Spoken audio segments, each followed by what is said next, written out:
നഷ്ടപ്പെട്ടു പോകുമ്പോഴാണ് പലപ്പോഴും പരാജയങ്ങൾ ഉണ്ടാകുന്നത്. അതുകൊണ്ട് പ്രിയപ്പെട്ട സുബിൻ, പ്രിയപ്പെട്ട ബിൻസി, എപ്പോഴും നിങ്ങൾ ദൈവത്തോട് ചേർന്ന് വേണം നിങ്ങളുടെ യാത്ര നടത്താൻ. എപ്പോൾ നിങ്ങൾ ദൈവത്തെ മറന്നുകൊണ്ട് ദൈവികമായ കാഴ്ചപ്പാടിൽ നിന്ന് നിങ്ങൾ അകന്നു പോകുന്നു, നിങ്ങളുടേതായ സ്വാർത്ഥ താല്പര്യങ്ങൾക്ക് വേണ്ടി മാത്രം നിങ്ങൾ ജീവിക്കുന്നു, അപ്പോൾ നിങ്ങൾക്ക് പരാജയം ഉണ്ടാകും. അപ്പോൾ നിങ്ങളുടെ ജീവിതത്തിൽ ഒരു പ്രശ്നം വരുമ്പോൾ നിങ്ങൾക്ക് എങ്ങനെ അതിനെ സ്വീകരിക്കണം എന്ന് നിങ്ങൾക്ക് കഴിയാൻ പറ്റാതെ, ഒരു വിവേകമില്ലാതെ നിങ്ങൾ പെരുമാറിപ്പോകും. ഇടവകയിലൊക്കെ ആയിരിക്കുമ്പോൾ ചില കുടുംബത്തിലെ പ്രശ്നങ്ങളൊക്കെ വരുമ്പോൾ ഒരു പ്രാർത്ഥനാ ജീവിതമൊന്നുമില്ലാതെ, ദൈവ സാന്നിധ്യ സ്മരണ പോലും ഇല്ലാതെ ജീവിക്കുന്ന ഒരു പ്രശ്നങ്ങളുമായി വരുമ്പോൾ അവർ തന്നെ പതറിപ്പോകും. എങ്ങനെയും ഞങ്ങളുടെ പ്രശ്നത്തെ അഭിമുഖീകരിക്കാൻ സാധിക്കും, എങ്ങനെ ഞങ്ങളുടെ ജീവിതത്തിലുള്ള ഈ പ്രശ്നത്തെ അതിജീവിക്കാൻ സാധിക്കും. അവിടെ വിവേകമില്ലാതെ പെരുമാറി കഴിയുമ്പോൾ അസ്വസ്ഥരായിട്ട് വിവാഹ ബന്ധങ്ങൾ വേർപെടുന്ന പല സംഭവങ്ങളും ഈ ചുരുങ്ങിയ നാളുകൾക്കിടയിൽ കാണാൻ ഇടയായിട്ടുണ്ട്. ഇത് നിങ്ങളുടെ ജീവിതത്തിൽ മാത്രമല്ല, ഞങ്ങളായിരിക്കുന്ന പൗരോഹിത്യ ജീവിതത്തിൽ തന്നെയാണ്. ദൈവത്തിന്റെ സാന്നിധ്യം അല്ലെങ്കിൽ ദൈവം നൽകുന്ന ആ കൃപയും അനുഗ്രഹവും പ്രാർത്ഥനാ ജീവിതത്തിൽ നമ്മൾ അകന്നു പോയാൽ നമ്മുടെ ലൈഫിൽ ഒരിക്കലും ഒരു സന്തോഷം കണ്ടെത്താൻ നിങ്ങൾക്ക് സാധിക്കില്ല. നിങ്ങൾ ഒരുപാട് പ്രാർത്ഥിക്കണം, ഒരുപാട് ധ്യാനം കേൾക്കുക, അതൊന്നുമല്ല ഞാൻ പറയുന്നത്. നിങ്ങൾ എല്ലാ ദിവസവും ജപമാല നിങ്ങൾ ചൊല്ലുന്നവരായിട്ട് മാറണം. ഇന്ന് നിങ്ങൾക്ക് ജപമാല അനുസരിച്ച് പ്രാർത്ഥിച്ച് നിങ്ങളുടെ കരങ്ങളിലേക്ക് നൽകുമ്പോൾ നിങ്ങൾ ഈ ജപമാല ഭക്തി എന്ന് പറയുന്നത് നിങ്ങളുടെ കുടുംബത്തെ പിടിച്ചു നിർത്തുന്ന ഒരു പോസിറ്റീവ് എനർജിയാണ്. അതുപോലെ തന്നെ വിശുദ്ധ കുർബാനയിൽ നിങ്ങൾക്ക് പങ്കെടുക്കാൻ കിട്ടുന്ന അവസരങ്ങൾ നിങ്ങൾ പ്രയോജനപ്പെടുത്തണം. നിങ്ങൾക്ക് വ്യക്തിപരമായിട്ട് പ്രാർത്ഥിക്കാൻ നിങ്ങളുടേതായ ഒരു പ്രാർത്ഥന നിങ്ങളുടെ ജീവിതത്തിൽ ഉണ്ടാകണം. ഇത് നിങ്ങളുടെ ജീവിതത്തിൽ എപ്പോഴും ഒരു ശക്തി നൽകും. ഇതിൽ നിന്നൊക്കെ നിങ്ങൾ അകന്ന് ഞങ്ങളുടേതായ ഒരു ലോകത്തിൽ ജീവിക്കാൻ വേണ്ടി ശ്രമിക്കണം. കുറെയൊക്കെ നിങ്ങൾക്ക് ജീവിക്കാൻ പറ്റും, പക്ഷെ കുറച്ച് കഴിയുമ്പോൾ നിങ്ങൾ തളർന്നു പോകും. ഈ തളർച്ചകൾ ഇന്ന് പൗരോഹിത്യത്തിനും കുടുംബ ജീവിതത്തിലുള്ള പ്രിയപ്പെട്ടവരെ. അതുകൊണ്ട് എനിക്ക് നിങ്ങളോട് പറയുവാനുള്ളത്, ഒരു പ്രാർത്ഥനയുടെ ജീവിതം എന്നും ഉണ്ടാകണം. ദൈവ സാന്നിധ്യ സ്മരണ ഒരിക്കലും നിങ്ങൾ മറന്നു കളയരുത്. നിങ്ങൾക്ക് എന്തെല്ലാം നേട്ടങ്ങളുണ്ടാകും, നിങ്ങൾക്ക് വിജയങ്ങളുണ്ടാകാം, സമ്പത്തുണ്ടാകാം, നിങ്ങളുടെ മക്കൾ വലിയ നിലയിലേക്ക് ഉയർന്നു വരാം. ഇങ്ങനെയുള്ള എല്ലാ നേട്ടങ്ങളും ഉണ്ടായാലും നിങ്ങളുടെ ജീവിതത്തിൽ ഒരു നിമിഷം പോലും പ്രാർത്ഥനാ ജീവിതത്തിൽ അകന്നു പോകരുത്. കാരണം നിങ്ങളുടെ ജീവിതത്തിൽ എപ്പോൾ വേണമെങ്കിൽ സകലവും വേദനയും വരാവുന്നതേയുള്ളൂ. എനിക്കറിയാവുന്ന ഓരോ കുടുംബങ്ങളുടെ ഇടവകയിലാണെങ്കിലും മറ്റിടവകയിലൊക്കെ ഒരു വലിയ വളരെ നന്നായി പോയെങ്കിലും ഒരു ചെറിയ നിമിഷം, ഒരു രോഗം വന്നാൽ, ഒരു തളർച്ച വന്നാൽ എല്ലാം തീർന്നു പോകാവുന്നതേയുള്ളൂ. അപ്പൊ നമ്മൾ ചെയ്യേണ്ടത് ഒരു ഈശോയെ മുറുകെ പിടിക്കുക, ദൈവം തരുന്ന ഒരു ശക്തിയിൽ ആശ്രയിക്കുക, ദൈവ സാന്നിധ്യ സ്മരണയിൽ പോവുക. ആർച്ച് ബിഷപ്പ് ഫുൾട്ടൻ ജേഷി 3 പേർ വിവാഹിതരാകാൻ എന്നൊരു പുസ്തകത്തിൽ അദ്ദേഹം ഇപ്രകാരം എഴുതി വെച്ചിട്ടുണ്ട്. വിവാഹ വേദിയിലേക്ക് പ്രവേശിക്കുന്നവർ 2 പേരല്ല, 3 പേരാണ്. അദൃശ്യനായ ഒരു വ്യക്തി നിങ്ങളുടെ കൂടെയും, അത് ഈശോയാണ്. നിങ്ങൾക്കത് കാണാൻ സാധിക്കും, പക്ഷെ അദൃശ്യനായ ആ വ്യക്തിയുടെ സാന്നിധ്യം നിങ്ങൾക്കുണ്ട്. അങ്ങനെ നിങ്ങൾ ചിന്തിച്ച് വേണം നിങ്ങളുടെ ജീവിതം മുമ്പോട്ട് നയിക്കാൻ. ഈ വധുവരന്മാർ വിവാഹം എന്ന കൂതാശയിലെതിരാകാൻ പോകുന്നു. ഈ കൂതാശയുടെ പരിക്രമം ചെയ്യുന്നതിന് പുരോഹിതൻ തനിക്ക് വേണ്ടി തന്നെ പ്രാർത്ഥിക്കാൻ തുടങ്ങുന്നു. നമുക്കെല്ലാവർക്കും ഭക്തിയുടെ പ്രത്യേകം കൂടി മൗനമായി പ്രാർത്ഥിക്കാം. പുരുഷന് ജീവിത സംഗീതം നൽകിയ ദൈവമേ, അങ്ങയുടെ അനന്ത പരിപാലനയെ ഞങ്ങൾ വാഴ്ത്തുന്നു. ഭാര്യ ഭർത്താക്കന്മാരാകുവാൻ ആഗ്രഹിക്കുന്നവരെ സ്നേഹത്തിൽ ബന്ധിപ്പിക്കുന്ന ഈ കൂദാസം യോഗ്യതയോടെ പരികർമ്മം ചെയ്യുവാൻ അങ്ങയുടെ ഈ ദാസനെ ശക്തനാക്കണമേ. അങ്ങയുടെ കൃപാവരം സമർത്ഥമായ എന്നിൽ ചൊരിയണമേ.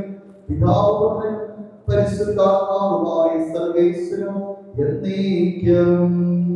Amen.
മിശിഹായുടെ നിയമവും തിരുസഭയുടെ നടപടിയും അനുസരിച്ച് സ്വതന്ത്രമായ മനസ്സോടും പൂർണ്ണമായ സമ്മതത്തോടും കൂടി അന്നമ്മയെ നിന്റെ ഭാര്യയായി സ്വീകരിക്കുന്നു. അന്നമ്മ മിശിഹായുടെ നിയമവും തിരുസഭയുടെ നടപടിയും അനുസരിച്ച് സ്വതന്ത്രമായ മനസ്സോടും പൂർണ്ണമായ സമ്മതത്തോടും കൂടി ജോഡിനെ നിന്റെ ഭർത്താവായി സ്വീകരിക്കുന്നു. സാക്ഷികൾ, നിങ്ങൾ ഈ വിവാഹ ഉടമ്പടിക്ക് സാക്ഷികളാണെന്ന് നിങ്ങൾ തമ്മിലുള്ള ഈ ഉടമ്പടിയുടെ അടയാളമായി പരസ്പരം വലതുകരം ശ്രമിക്കും. അബ്രാഹത്തിന്റെയും ഇസ്ഹാക്കിന്റെയും യാക്കോബിന്റെയും ദൈവം നിങ്ങളുടെ കൂടെ ഉണ്ടായിരിക്കട്ടെ. സ്നേഹത്തോടും മനസ്സിന്റെ ഐക്യത്തോടും കൂടി കുടുംബ ജീവിതം നയിക്കുവാൻ നമ്മുടെ കർത്താവായ ഈശോ മിശിഹ നിങ്ങളെ വിവാഹത്തിൽ ബന്ധിക്കുമാറാകട്ടെ. പിതാവിന്റെയും പുത്രന്റെയും പരിശുദ്ധാത്മാവിന്റെയും നാമത്തിൽ.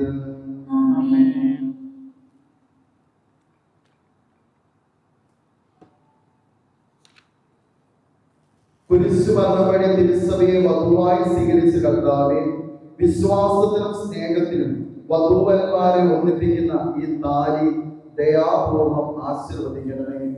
ഐക്യത്തിന്റെ പ്രതീകമായ ഈ താലി അഭേദ്യമായ സ്നേഹത്തിലും പൂർണ്ണമായ വിശ്വസ്തതയിലും ഇവരെ ബന്ധിക്കുമാറാകട്ടെ. ജീവിതത്തിൽ ഇവർക്കുണ്ടാകുന്ന ക്ലേശങ്ങൾ സന്തോഷത്തോടെ സഹിക്കാനും നിന്റെ ഇഷ്ടമനുസരിച്ച് പരിശുദ്ധരായി ജീവിക്കുവാനും ഇതിൽ മുദ്രിതമായിരിക്കുന്ന കുരിശ് ഇവർക്ക് ശക്തി നൽകട്ടെ. ഇത് ഇവരുടെ വിശ്വസ്തതയുടെ അടയാളം ആയിരിക്കുകയും ചെയ്യട്ടെ. കർത്താവായ ദൈവമേ, ഈ ദമ്പതിമാരുടെ സ്നേഹത്തിന്റെയും വിശ്വസ്തതയുടെയും അടയാളമായി ഇവർ പരസ്പരം അണിയിക്കുന്ന ഈ മോതിരങ്ങൾ ആശീർവദിക്കണമേ. പിതാവിന്റെയും പുത്രന്റെയും പരിശുദ്ധാത്മാവിന്റെയും നാമത്തിൽ. കൃപാവരത്തിന്റെയും അനശ്വര വസ്ത്രത്താൽ മനുഷ്യാത്മാവിനെ അലങ്കരിക്കുന്ന കാരുണ്യവാനായ കർത്താവേ, ഈ മന്ത്രക്കോടി ആശീർവദിക്കണമേ. പൂർണ്ണമായ ആത്മസമർപ്പണവും പരസ്പര സ്നേഹവും വഴി നിന്നെ ധരിക്കുവാൻ ഈ ദമ്പതിമാരെ അനുഗ്രഹിക്കണമേ. നിന്റെ മണവാട്ടിയായ പരിശുദ്ധ സഭയെ മഹത്വത്തിന്റെ വസ്ത്രം ധരിപ്പിച്ച കർത്താവേ, ലോകത്തിൽ നിഷ്കളങ്കരായി ജീവിച്ച് സ്വർഗത്തിൽ മഹത്വത്തിന്റെ വസ്ത്രം അണിയുവാൻ ഇവരെ യോഗ്യരാക്കുകയും ചെയ്യണമേ. Thank you.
നിലനിൽക്കുവാനുള്ള കൃപ ദൈവത്തോട് യാചിക്കാം.